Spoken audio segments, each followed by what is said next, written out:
Assalamualaikum warahmatullahi wabarakatuh. Selamat pagi semuanya. Kami dari kelompok 7 akan menjelaskan sedikit tentang perekayasaan pelaporan keuangan. Sebelumnya perkenalkan kami. Yang pertama ada Dinda Ilen dengan NIM 015. Saya sendiri Teresia Delia NIM 023. Diana Nur Alfionita NIM 025. Tania Wandani NIM 034. Surya Maulana NIM 100 dan juga Arginia Skolastika Lim NIM 117. Di sini ada tujuan pembelajaran, yaitu mencapai kemampuan dan kompetensi peserta untuk yang pertama, menjelaskan pengertian perekayasaan pelaporan keuangan dan menjelaskan langkah-langkahnya. Yang kedua, menggambarkan secara diagramatik proses perekayasaan. Ketiga, menjelaskan secara ringkas proses seksama dalam menetapkan pernyataan resmi. Yang keempat, menggambarkan atau menjelaskan informasi semantik akuntansi. Selanjutnya, mendefinisi rangka konseptual dan menyebutkan komponen-komponen dan manfaatnya. Menggambarkan model rangka konseptual versi FASB, menjelaskan pengertian prinsip akuntansi berterima umum dan riwayat pengembangannya, dan yang terakhir menjelaskan pengertian struktur akuntansi. Selanjutnya yaitu yang pertama materi yang kita bahas adalah pelaporan keuangan. Bagaimana informasi akuntansi dalam suatu masyarakat atau negara diatur, disediakan, dan disampaikan untuk mencapai tujuan tertentu atau sosial dan ekonominya. Laporan keuangan yang berjalan merupakan hasil dari perekayasaan pelaporan keuangan.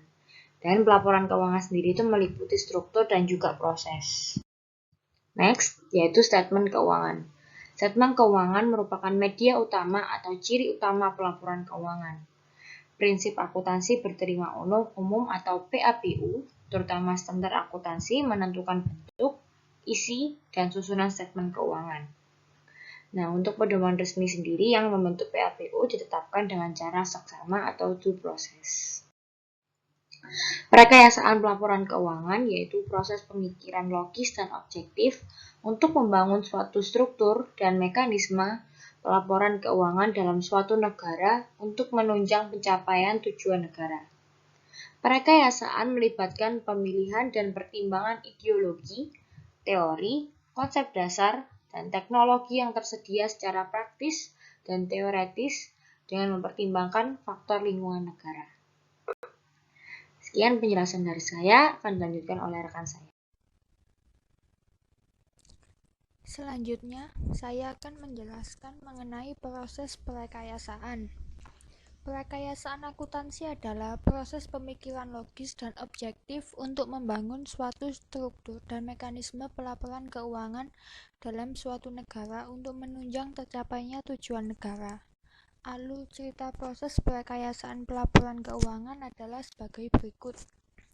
1. Tujuan negara dijabarkan dalam tujuan pelaporan keuangan.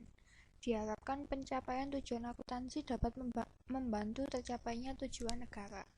Yang kedua, adapun pertanyaan-pertanyaan perekayasaan melibatkan pertimbangan dan pemilihan berbagai gagasan tentang ideologi, filosofi, paradigma, dan konsep dasar untuk menjamin agar tujuan pelaporan tercapai. Gagasan yang dipilih tentunya adalah gagasan yang cocok dengan lingkungan diterapkannya akuntansi agar hasil perekayasaan menjadi efektif sebagai alat. Yang ketiga, konsep yang dijalankan harus sesuai dengan standar akuntansi dan acuan lainnya sehingga membentuk prinsip akuntansi berterima umum atau yang disebut dengan PABO. Yang keempat adalah hasil dari perekayasaan pelaporan keuangan diberitakan melalui media informasi agar dapat dimengerti oleh para pemakai informasi laporan keuangan tersebut.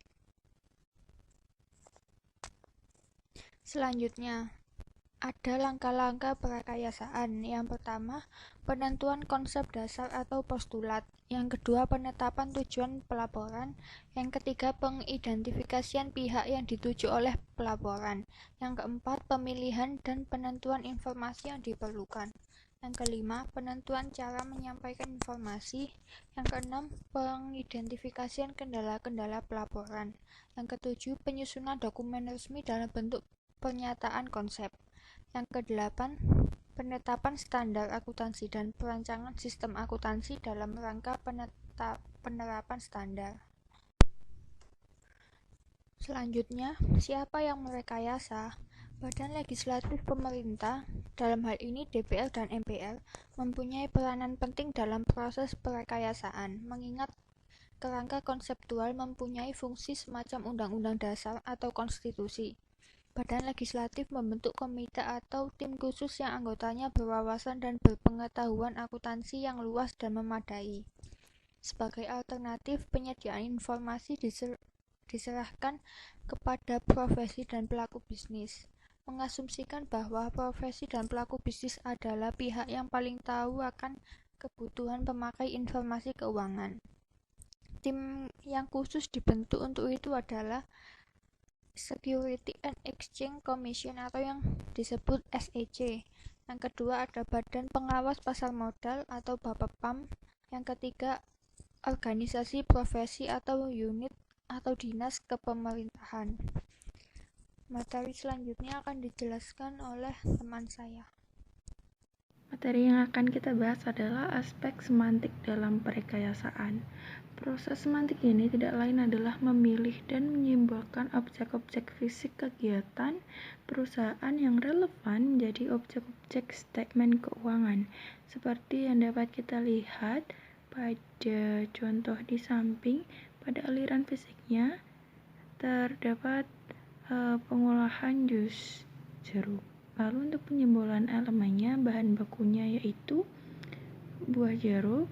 Lalu pada perusahaan dapat dijelaskan secara kompleks, terdapat kas, uang, mesin, dan tenaga kerja untuk menjalankan sebuah produksi tersebut sebelum menjadi produk.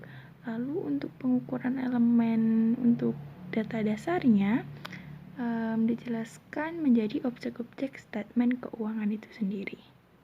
Seperti yang dapat Anda lihat dalam contoh. Materi selanjutnya yaitu proses saksama. Untuk mencapai kualitas yang tinggi dan andal, proses perekayasaan harus dilakukan melalui tahap-tahap prosedur yang saksama dan teliti. Berikut ini adalah proses saksama atau due process yang dilakukan FASB dalam penyusunan pernyataan resmi.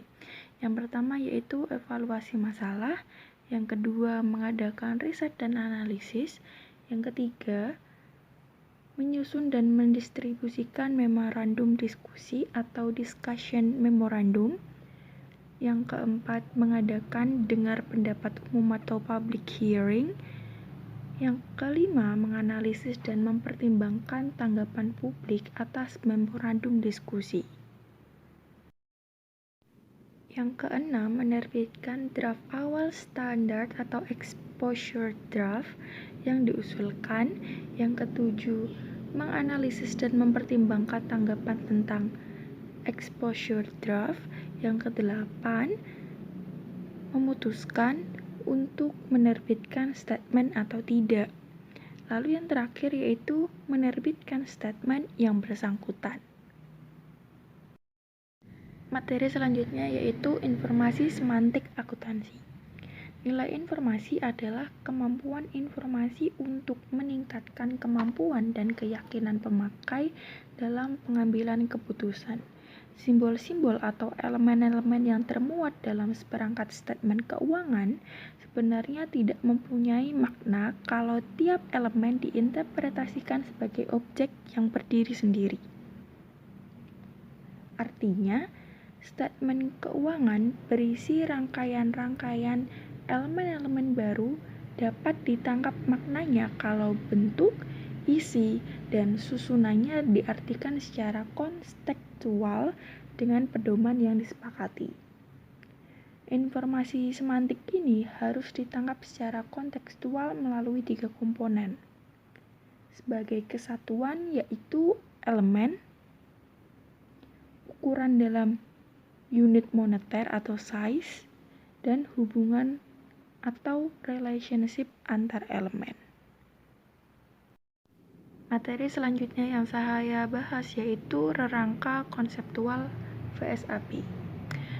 Dalam pengertiannya, rangka konseptual yaitu beberapa tujuan dan hal mendasar yang saling berkaitan yang membentuk suatu sistem atau rangka terpadu yang dapat menghasilkan standar akuntansi yang konsisten dan yang menetapkan sifat, fungsi, dan keterbatasan pelaporan keuangan dan statement keuangan. Tanpa adanya rangka konseptual ini sebagai konstitusi akan sangat sulit bagi penyusun standar untuk mengevaluasi argumen bahwa perlakuan akuntansi tertentu lebih baik dalam menggambarkan realitas ekonomi atau untuk menilai bahwa perlakuan akuntansi tertentu lebih efektif daripada perlakuan yang lain dalam rangka mencapai tujuan sosial atau ekonomi. Oke, saya Muhammad Surya Maulana ingin menjelaskan dari teman saya tadi. Ini saya ingin menjelaskan masalah sasaran dari kerangka konseptual, di mana sasarannya ini adalah melalui kepentingan publik dengan menyediakan struktur dan haluan pelaporan akuntansi dan keuangan untuk memfasilitasi penyediaan informasi keuangan dan yang berkaitan secara objektif, yang mana nantinya bermanfaat dalam membantu bekerjanya pasar modal dan lainnya secara efisien dalam rangka alokasi sumber ekonomi dalam perekonomian masyarakat. Selanjutnya adalah manfaat dan fungsi dari kerangka konseptual. Yang pertama ini ada pedoman bagi penyusun standar, dan yang kedua adalah acuan pemecahan masalah praktik akuntansi. Yang ketiga, batas pertimbangan penyusunan statement keuangan. Yang keempat, pendidikan dalam pemahaman dan peningkatan keyakinan. Dan yang kelima adalah peningkatan perbandingan antar perusahaan. Nah, dari kelima ini adalah dijelaskan di FASB tadi, bahwasanya banyak akan manfaat dari kerangka konseptual ini, karena kerangka ini akan memberikan suatu landasan umum dan pengenalan dasar untuk nantinya mempertimbangkan keunggulan dan kelemahan alternatif dalam pengembangan akuntansi nantinya. Selanjutnya ada komponen konsep dari kerangka konseptual.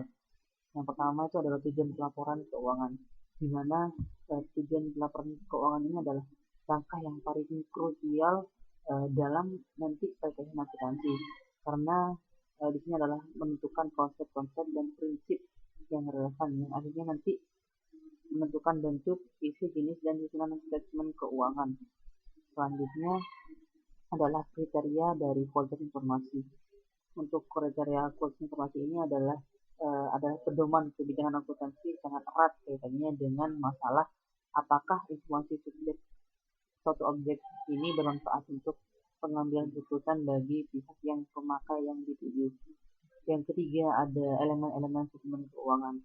Nah, di sini ada makna atau konstruk yang sengaja ditentukan dalam rekayasa akuntansi nanti untuk menyimbolkan atau mempresentasikan realitas kegiatan tersebut secara keuangan tanpa nanti harus menyaksikan sendiri secara fisik kegiatan tersebut. Yang keempat ada pengukuran dan pengakuan. Nah, di sini pengukuran dan pengakuan ini adalah penentuan dan pendefinisian elemen berkaitan dengan masalah apa yang harus disajikan dalam statement keuangan dan terdiri atas apa saja seperangkat penuh dari statement keuangan tersebut.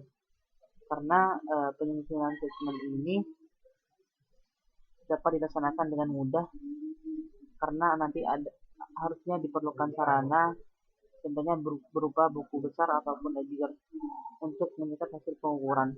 Jadi oleh karena itu pos-pos yang harus disajikan dalam statement keuangan ini menjadi basis untuk menamai akun-akun dalam buku besar nantinya. Selanjutnya ini adalah kerangka konseptual sebagai sistem terpadu. Ini ada 3 yang tadi sudah dijelaskan di komponen konsep.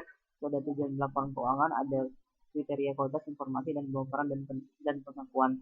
Ada memenuhi kriteria, ada yang memenuhi kriteria dan juga ada yang tidak memenuhi kriteria tadi.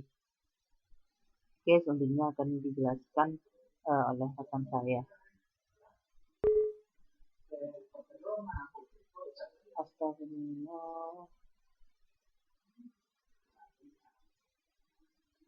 Assalamualaikum warahmatullahi wabarakatuh. Di sini saya Argenia Scholastica Lim, NIM 117 akan melanjutkan penjelasan materi. Aspek kependidikan RK. RK FASB lebih unggul untuk tujuan pendidikan daripada RK IASC. Alasannya, RK FASB menyertakan basis for conclusion atau background information yang berisi deskripsi, argumen, dan penalaran yang rinci untuk setiap konsep yang dipilih. Sedangkan RK FASB mendeskripsikan faktor lingkungan yang menjadi basis pengembangannya sehingga cukup tepat sebagai model atau teknologi yang dapat dicontoh. Akuntansi berterima umum atau PABU memiliki 3 prinsip. Yang pertama adalah rangka konseptual harus dijabarkan dalam bentuk standar akuntansi atau accounting standard sebagai pedoman operasional pelaporan di tingkat perusahaan. Yang kedua, diperlukan rangka pedoman lebih dari sekadar standar akuntansi untuk menunjukkan kewajaran penyajian statement keuangan. Dan yang ketiga, PABU merupakan rangka pedoman atau e-framework of guidelines yang membatasi sumber-sumber prinsip akuntansi yang layak dianut berdasarkan keautoritatifan. Selanjutnya ada kaitan antara standar akuntansi, prinsip akuntansi, dan PABU. Prinsip akuntansi atau accounting principle adalah semua konsep, ketentuan, prosedur, metode, teknik, yang tersedia secara teoritis atau praktis. Yang ini dipilih oleh Badan Penyusun Standar dan menjadikan standar akuntansi atau accounting standard. Lalu ada juga ketentuan atau praktik yang tidak diatur dalam standar akuntansi, termasuk diantaranya peraturan pemerintah atau badan lain, kebiasaan, dan konvensi. Ini dipilih oleh penyaji statement keuangan dan menghasilkan praktik-praktik sehat atau sound practice. Keterkaitan antara semuanya itulah yang membentuk prinsip akuntansi berterima umum, terutama standar akuntansi. Selanjutnya adalah masalah istilah. Sebagai istilah teknis, PABU tidak ditulis dengan huruf kapital kecuali sebagai singkatan. IAI menggunakan istilah prinsip akuntansi yang berlaku umum yaitu PAYBU. GAAP adalah PABU, sehingga Indonesian GAAP adalah PABU Indonesia, dan juga GAAP adalah PAYBU, sehingga Indonesian GAAP adalah PAYBU Indonesia. Baik, selanjutnya akan saya jelaskan. Sebelumnya perkenalkan, nama saya Diana Nur Alfionita, NIM 025. Di sini ada beberapa versi dari PABU atau PABU. Yang pertama ada Accounting Principle Board atau APB. Yang kedua ada Stephen Rubin atau SAS nomor 43. Yang ketiga ada Douglas Sauter atau SAS nomor 69. Dan yang keempat ada Standar Profesional Akuntan Publik atau SPAPA. Dan yang kelima dan terakhir ada Suarjono tahun 1990-1992. Oke, baik. Selanjutnya ada kerangka pedoman. Kerangka pedoman di sini ada 4 poin. Yang pertama ada pengertian atau definisi, yang kedua ada pengukuran atau penilaian, yang ketiga ada pengakuan, dan yang keempat yang terakhir itu ada penyajian dan pengungkapan. Oke, selanjutnya itu ada struktur akuntansi. Yang pertama ada proses perkayasaan laporan, lalu menjadi kerangka konseptual. Setelah kerangka konseptual, jadi prinsip akuntansi berterima umum terutama standar akuntansi. Nah, untuk selanjutnya ada setelah itu menyusun dan menyajikan sesuai dengan sistem informasi akuntansi yang disusun dan disajikan oleh manajemen. Lalu